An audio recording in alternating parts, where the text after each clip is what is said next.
वालेकुम दोस्तों, champions trophy के ऊपर हमने बहुत बार बात की, बहुत से जर्नलिस्ट के साथ मिलकर बात की, मगर आज पाकिस्तान के वाहिद ये सुहेल खान साहब एक जर्नलिस्ट हैं, स्पोर्ट्स जर्नलिस्ट हैं। इनकी बहुत ज़्यादा खूबियाँ हैं और इन्हें मतलब नबीना है बेसिकली ये, बट इन्होंने किस तरह से इस चीज़ को मोटिवेशनल लिया और किस तरह क्रिकेट के ऊपर इनकी रिसर्च होती है। अकेला मैं नहीं, बहुत से मैंने मीडिया बॉक्स के अंदर, मीडिया सेंटर के अंदर जर्नलिस्ट बैठे हैं जो कोई चीज़ में फंस जाएँ इनसे पूछते हैं। और मैं जो व्लॉग करता हूँ, जो मैं आपको थोड़े बहुत स्टैट बता रहा होता हूँ, यकीन माने ये पीछे सुहेल खान साहब होते हैं और बहुत चीज़ें इन्होंने कवर की हैं। ऐसी ऐसी चीज़ें आपको बताएंगे, आप खुद हैरान होंगे। और मैं बड़े इंटरेस्टिंग क्वेश्चन है जो मैं इनसे पूछना चाहता हूँ, मैं सोचा आपके साथ भी ज़रूर शेयर करूँ। अस्सलाम वालेकुम सुहेल भाई, कैसे हैं आप? वालेकुम अस्सलाम सना भाई, thank you so much for having me. बड़ा अच्छा लग रहा है। नहीं, मुझे बहुत अच्छा लग रहा है आपके साथ बात करते हुए। Thank you. सुहेल भाई, 8 टीमें हैं, किस टीम का पहले बल्कि बात करते हैं पाकिस्तान वर्सेस न्यूजीलैंड। आपको क्या एज लग रहा है न्यूजीलैंड की टीम में, क्या एज लग रहा है पाकिस्तान की टीम में? देखिए, हम चैंपियंस ट्रॉफी में न्यूजीलैंड से कभी जीते नहीं। 2 सेमीफाइनल 2000 और 2009 में हारे, 2006 में हम हारे। हम कभी नहीं जीते चैंपियंस ट्रॉफी में, हम न्यूजीलैंड से कभी नहीं जीते। ओके। लेकिन रिसेंट 4 इवेंट्स में हम न्यूजीलैंड से ज़रूर जीते हैं।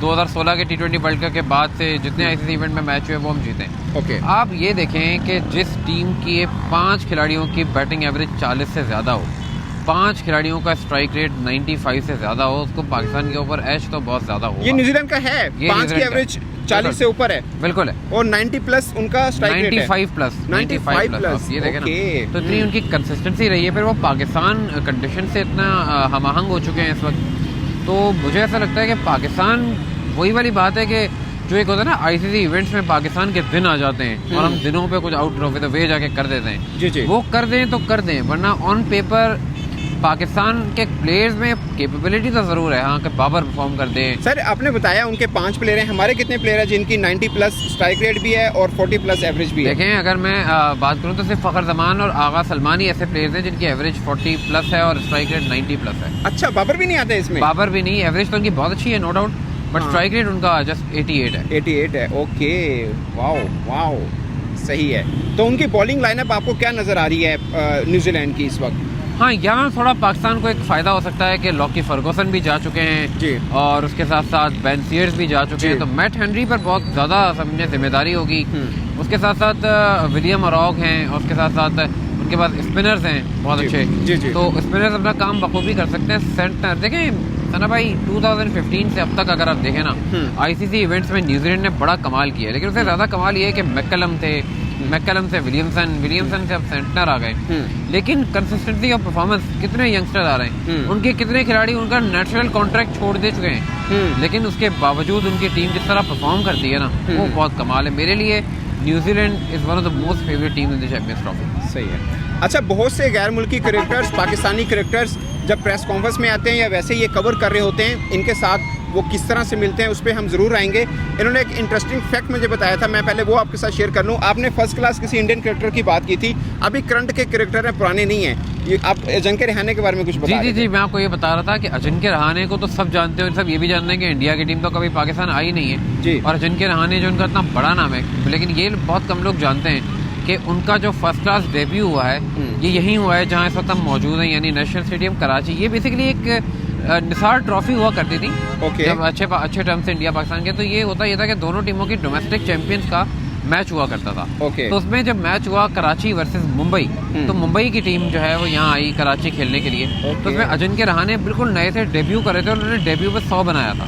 100 किया था उन्होंने? यस। पाकिस्तान के कौन से बॉलर खेले थे, है कुछ याद? देखिए, मैं कराची की टीम थी, बहुत में कोई ऐसे बॉलर नहीं थे नामी ग्रामी। अलबत्ता उस मैच में खुर्रम मंजूर भी खेले थे और उन्होंने बहुत शानदार परफॉर्मेंस दी थी। तो कराची की टीम में कराची के अपने बड़े अच्छे प्लेयर्स थे, आजम हुसैन और इस तरह के जो लोकल हमारे अच्छे स्पिनर थे। कोई पाकिस्तानी बड़ा नाम तो ऐसे नहीं था, लेकिन उसके बावजूद ये बात अमर हो गई रिकॉर्ड बुक के लिए कि अजिंक्य रहाणे का डेब्यू पे 100 ना किसी इंडिया के किसी शहर में नहीं है, वो कराची में। यानी इंडिया का क्रिकेटर है फर्स्ट क्लास, पहला 100 कराची में है। और अजिंक्य रहाणे सब जानते बड़ा नाम। बिल्कुल। एक और बहुत बड़े नाम का फर्स्ट क्लास डेब्यू यही है, उसका भी 100 है। किसका? श्रीलंका के सनत जयसूर्या। उनका भी फर्स्ट क्लास डेब्यू यहीं पे हुआ? उन्होंने भी 100 बनाया। उनका कहाँ पे हुआ था? उनका भी यही कराची में। अरे वाह सुहेल भाई, वाह।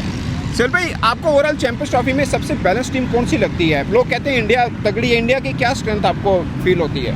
देखिए इंडिया की बैटिंग तो बहुत तगड़ी है, नो डाउट अबाउट इट, लेकिन जसप्रीत बुमराह का जो एक लॉस है ना, वो कहीं ना कहीं आके उन्हें तंग कर जाएगा, मुझे ऐसा लगता है।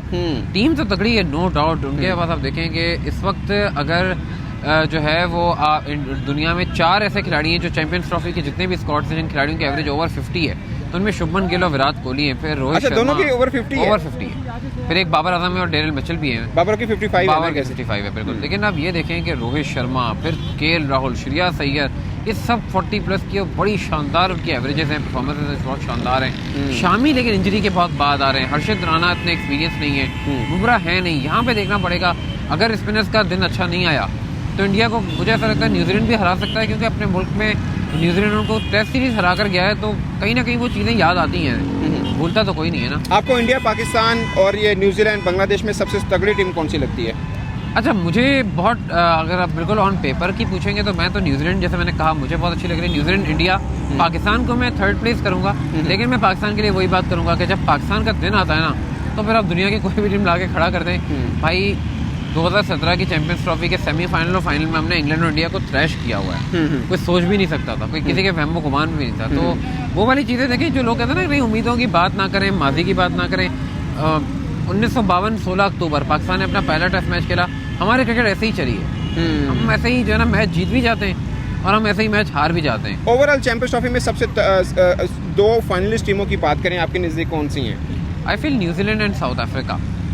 No Pakistan, no India, no England. हाँ, मैं मतलब मुझे ऐसा लगता है कि साउथ अफ्रीका में भी पूरी कैपेबिलिटी, और आप देखें कि उन्होंने आईसीसी इवेंट्स में अच्छा करना भी, मतलब जीत तो नहीं पाए, लेकिन अब ये देखें कि उनकी अच्छी परफॉर्मेंस आना शुरू हो गई है, नॉक कर रहे हैं। और जो वाहिद आईसीसी टूर्नामेंट साउथ अफ्रीका ने जीता है, वो भी 98 की फर्स्ट आईसीसी नॉकआउट ट्रॉफी थी, जो बांग्लादेश में भी थी, वो जीते थे। एग्जैक्टली।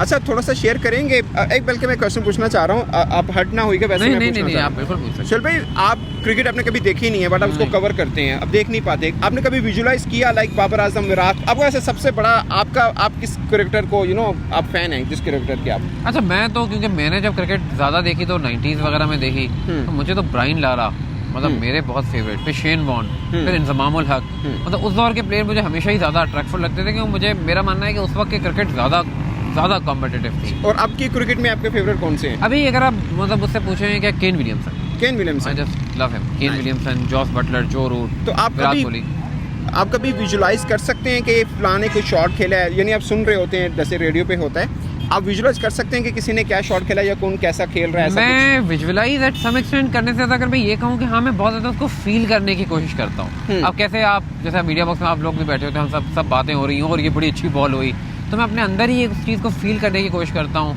या अक्सर मैं रेडियो कमेंट्री भी करता रहा हूँ, तो अगर मेरे साथ जो कमेंटेटर है वो ये कह रहा है कि बड़ा शानदार शॉट, और अक्सर अगर बल्ले की जो गेंद से लगने की आवाज़ आती है, अगर आप आवाज़ को आप क्लिक सुने तो पता चल जाता है कि मिडल हुई है या इनसाइड एज हुआ है या आउटसाइड एज हुआ है या क्या हुआ है, तो उससे फील तो किया जा सकता है। विजुलाइज भी काफ़ी हद तक मैं कोशिश करता हूँ कि करूँ, इस चीज़ में अपने आप को ढाल लूँ। कल कौन जीत रहा है, पाकिस्तान या न्यूजीलैंड?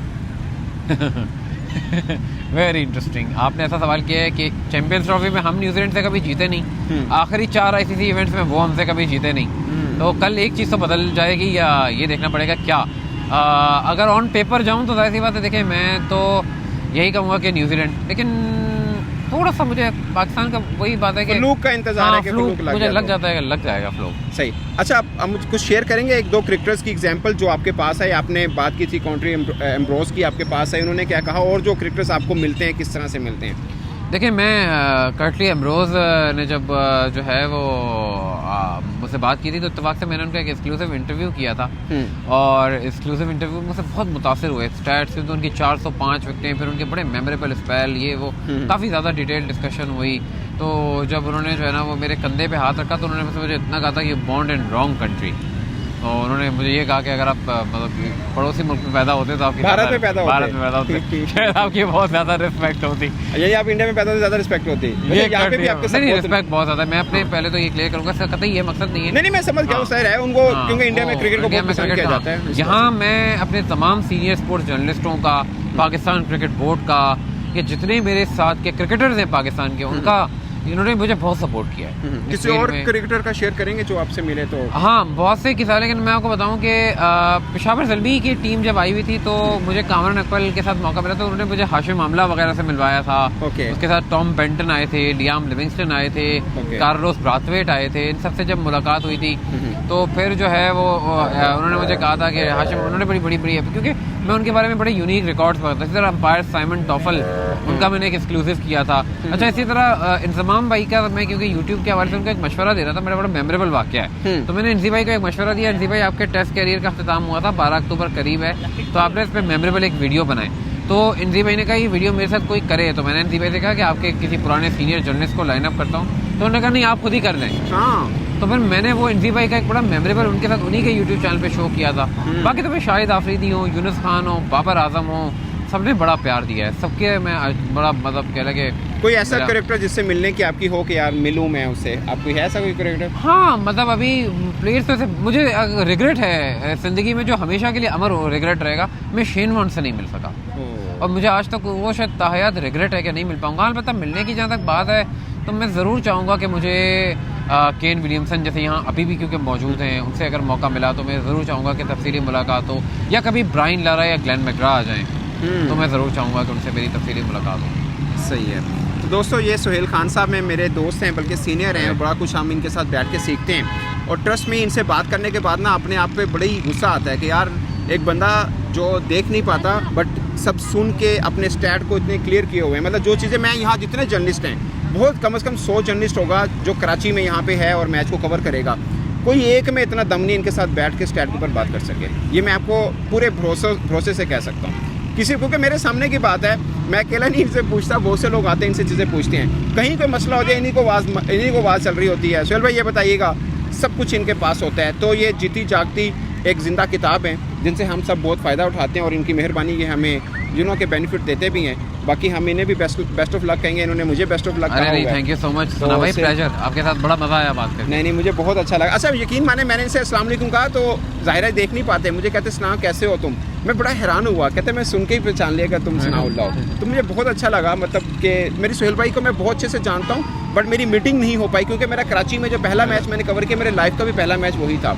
मैं कराची में ज़्यादा आया नहीं हूँ, मैच कभी कवर किया नहीं है, तो ये कराची में रहते हैं। लेकिन मैं चाहूँगा कि आप कराची आएँ और हम आपको हमारी मेहमान नवाजी बड़ी मज़े की लगी। नहीं, बहुत शुक्रिया आपका, वो मुझे अंदाज़ा है। तो दोस्तों, मुझे और सुहेल खान साहब को इजाज़त दीजिए और इनके नॉलेज के ऊपर आप अपनी राय कमेंट के सूरत में ज़रूर बताइएगा। मैं उनको बताऊँगा जो भी कमेंट आप कर रहे होंगे। मैं तो से इतना ही इजाज़त दीजिए।